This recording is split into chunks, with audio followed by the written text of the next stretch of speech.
research-based evidence on how to build a reserve fund for your nonprofit organization. I'm Bill Stanczykiewicz. This is the first day from the fundraising school, and I'm joined today by Dr. Craig Furneaux. Craig is an associate professor at Queensland University of Technology, where he also leads the research group for the Australian Centre for Philanthropy and Nonprofit Studies. And Craig, what a delight to have you with us across the pond on the Fundraising Schools podcast. Look, and great to be here, Bill. Thank you so much for the invitation to come and speak with you. We hear often and hold in high regard the work at the Lilly Family School of Philanthropy, and just a great opportunity to have a discussion with you about reserves. Well, likewise, feelings are mutual, Craig. And for our audience not aware of the Australian Centre for Philanthropy and Nonprofit Studies, can you describe the work of you and your colleagues, please? Yeah, so the centre is the second oldest centre in Australia, and it started with our founder was at the law courts, and two ladies in their Sunday best were trying to set up an association. And the clerk of the court basically said, go away and talk to a lawyer. And he said, it shouldn't be that hard. So he created initially an associations manual that led to financial support documentation, led to charts of accounts, because we don't have a regulatory system just for non-profits in Australia. Our accounting system doesn't specify sectors. So we started building a lot of support for people setting up, creating and running charities. So our research focuses on the business of charity. So governance, law, finance, accounting, budgeting, managing, leading, recruiting, retention of volunteers, fundraising. So the guts of organising inside a charity is what we've focused on. And we can probably put a link up, Bill, if people are interested in our research. Most of that's available for free. And again, just really look forward to chatting about some of our research, but also hearing about what's happening in other parts of the world. There's a lot happening in America. There's a critical mass of research that's in the US. And happy to talk about some of the stuff we can contribute to that conversation. So a significant amount of primary research happening that's then translated into academic teaching, but also into practical application for effective leadership of nonprofit organizations, including for their fundraising. And now, Craig, I just learned something new, that in Australia, there are not separate designations of the sectors. And so this informs your work as you think about this whole idea of a nonprofit organization building a reserve fund. Can you help us understand that context, please, as you entered this research with your colleague, Renee Irwin? In Australia, if you're exempt from tax, the reason for that is you don't make a surplus, you don't make a profit. And the understanding is that all of your profit goes to some form of social or environmental good. So a for-profit would create surplus. That surplus will be distributed to shareholders. A non-profit, by definition, is not for profit. It doesn't make a profit. All of its profit should go into delivering services to the poor or creating some sort of environmental benefit. And so the question around how and why you should create reserves. And we know that if you've got a large amount of reserves, often people won't give to you. We had other charities who would go for government grants, and they would look at their balance sheet and saying, you've got all these reserves, why should we fund you? Because you've already made this surplus that you haven't spent on mission. And then we also had a really famous sports person who I won't mention because he's died. He created a foundation, attracted all of these gifts because of his hero status in our society, and didn't spend it on doing good. It was like an ATM for him and his family and friends. And of course, they were taken to court because it's fraud, effectively. You're claiming, give us money and we'll do good. If you don't do good, if you build just big reserves and live off that and don't create a benefit for society, you're not fulfilling the purpose for what you exist. And therefore, you can be taken to court, you can lose your registration and probably be fined for fraud because you've lied in your charitable fundraising activities. You haven't delivered good. So, yeah, there's a bit of a carrot and stick in our approach to things. I think in other legislations, I know there's been investigations in the US where there's been questions raised about, have you actually done what you claim to do? And it becomes a serious question. So the segue into reserves is, well, how can you create a reserve if you're meant to spend everything? And how can you justify that?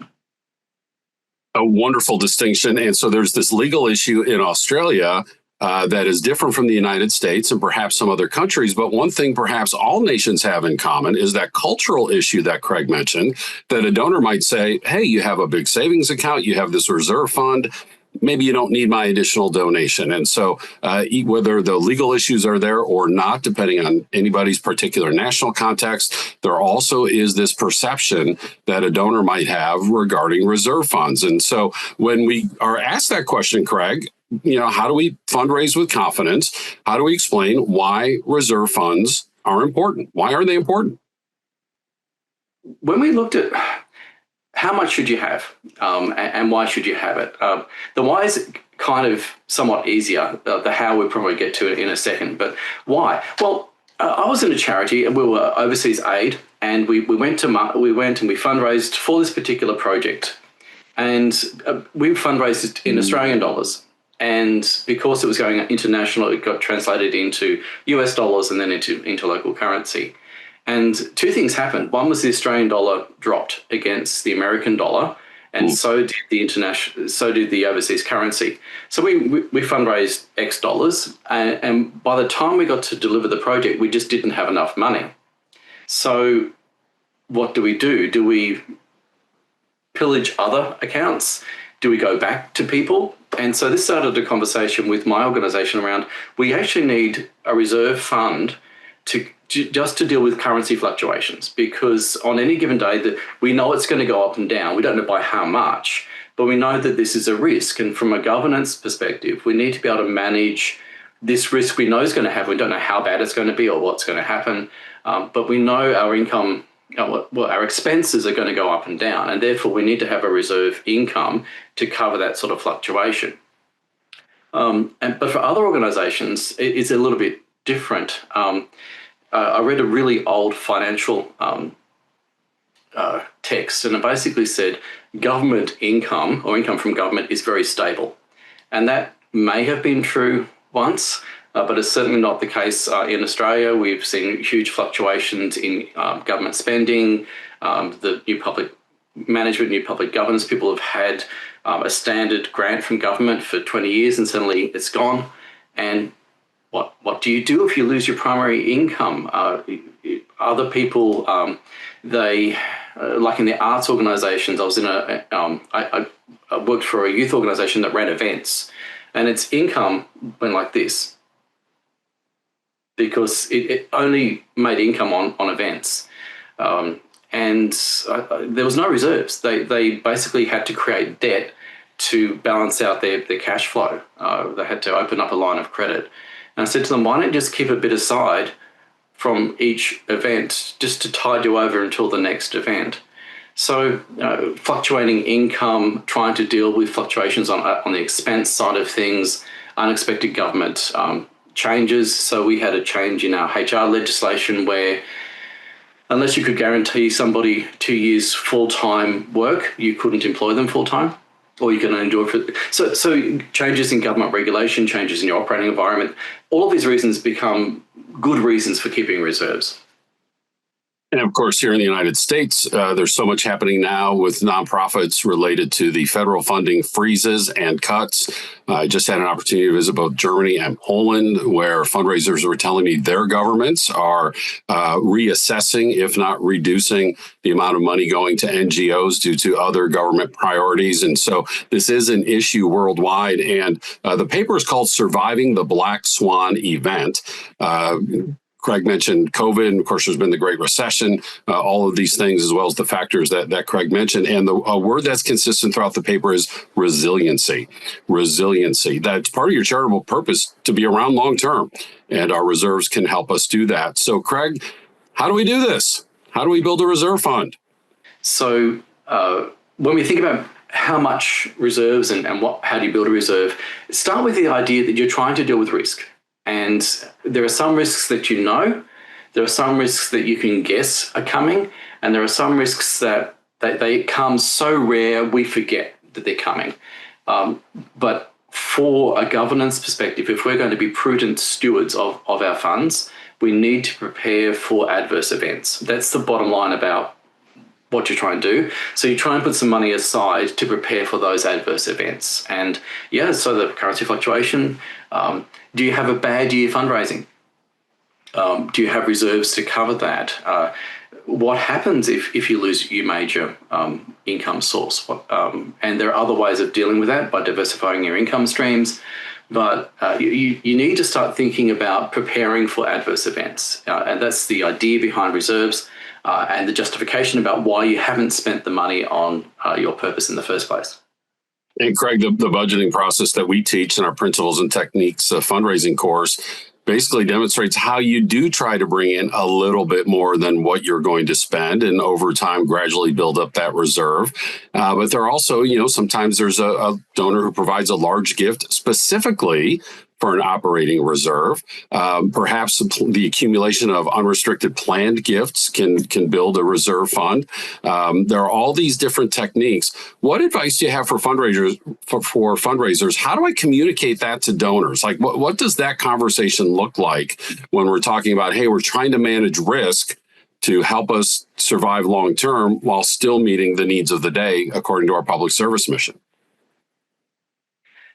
Yeah, well, I think, as you said, it's a conversation to try and educate them around why you need the money in the first place, and why to justify not spending everything on mission, that you are trying to be prudent, you are trying to prepare for these adverse events and risks, so you don't have to come back to them with some level of urgency, because you can't just keep the day-to-day going because of these unexpected events that have hit you.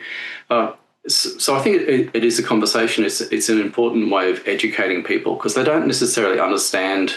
Some people have got the value of going to your budgeting course, but most donors haven't been there. They don't know how it operates inside a charity. So helping them understand, and perhaps using these analogies like, we have because we're prone to fires and floods, we're encouraged to have an emergency kit.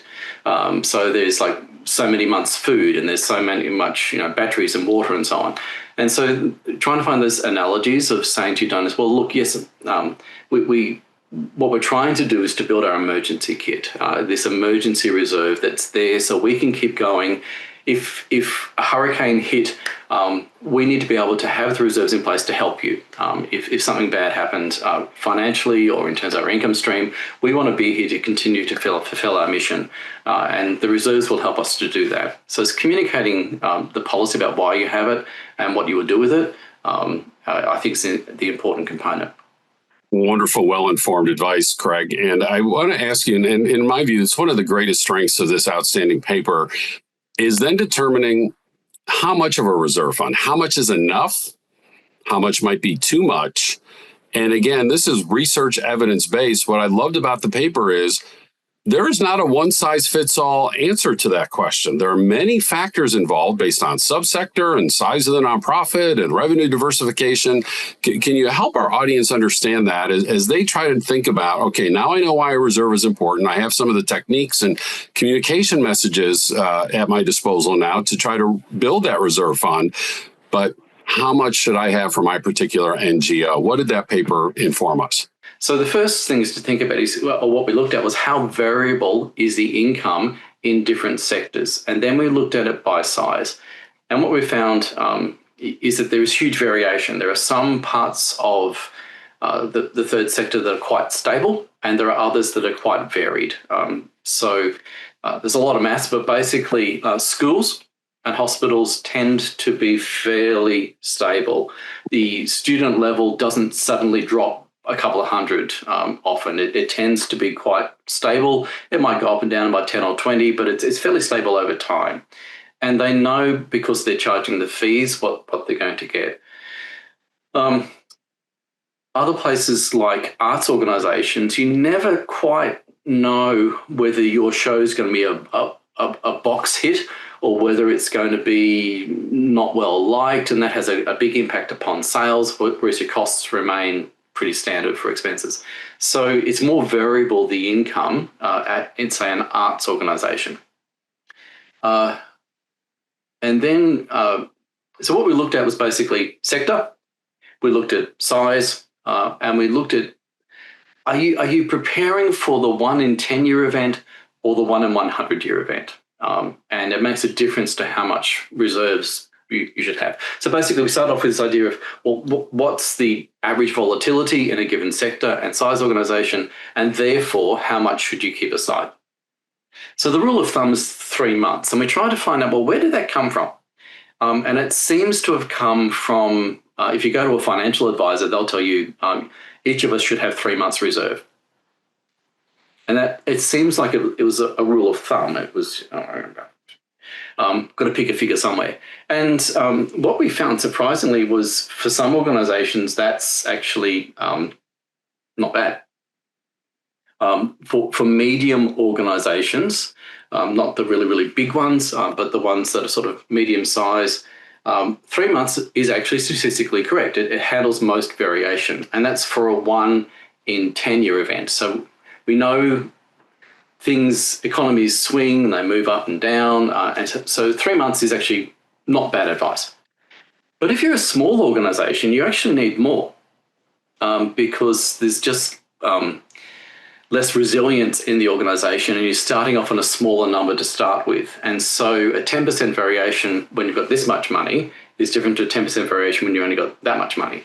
So you actually need about 6 months reserves if you're a small organization, and large organizations simply have got larger assets. They can use other mechanisms like debt, or they can afford to allocate resources to fund. So they've got more ability to deal with stress, but their income, and what we're looking at is actual income over time. So we had 5 years, we looked at income trends over 5 years by size. And so large organizations, it's about 1.7 was what was recommended. Once you move to the 1 in 10-year event, you may as well just double everything. Sorry, the 1 in 100-year event, just double everything. And I've run a small organization. It's really hard to have a year's operating just sitting at bank and trying to justify that and explain it to people. That's actually a really, really hard conversation to have. And one of the reasons we did this paper was, well, look, this is the evidence. This is, and if you went back through your own income streams, that is probably likely. But even for a large organization or a medium size, having half a year's reserves, well, how do you justify that? So we hope the paper will help people be able to justify why they need the reserves in the first place. And do what you can do and let these numbers be aspirational over time. You don't have to get them all right away in the next fiscal year. Again, think about the size of your nonprofit, how long you've been around, what subsector you're in, and that is actually tied into the sources of revenue that are available. Different subsectors might have access to different types of philanthropic and private sector and public sector money. Revenue diversification, always our friend, including when building a reserve. Do you have earned income? What does your board think about using debt during difficult times? All of these factors come into play and are spelled out in the paper, Surviving the Black Swan Event, co-authored by Dr. Renee Irwin and our guest today, Dr. Craig Furneaux of the Australian Centre for Philanthropy and Nonprofit Studies. And Craig, thanks so much for helping us understand this research, apply it to our fundraising, and the resiliency of our nonprofit organizations. Pleasure, Bill. Thank you so much for the invitation. And evidence-based content is what the Fundraising School is all about. More than 24 courses leading to 5 different certificates in person in 10 cities in the United States, online anywhere around the world. We also have our custom training. We have quarterly webinars, this weekly podcast, our textbook, Achieving Excellence in Fundraising, now out in the book's 5th edition. All this information is available online at go.iu.edu/TFRS for the Fundraising School. Our producers today are Jennifer Boffman, CFRM, and Mike Anthony, our Emmy Award-winning producer, on this First Day podcast from the Fundraising School. I'm Bill Stanczykiewicz, and now you are now more fully informed on this first day from the Fundraising School.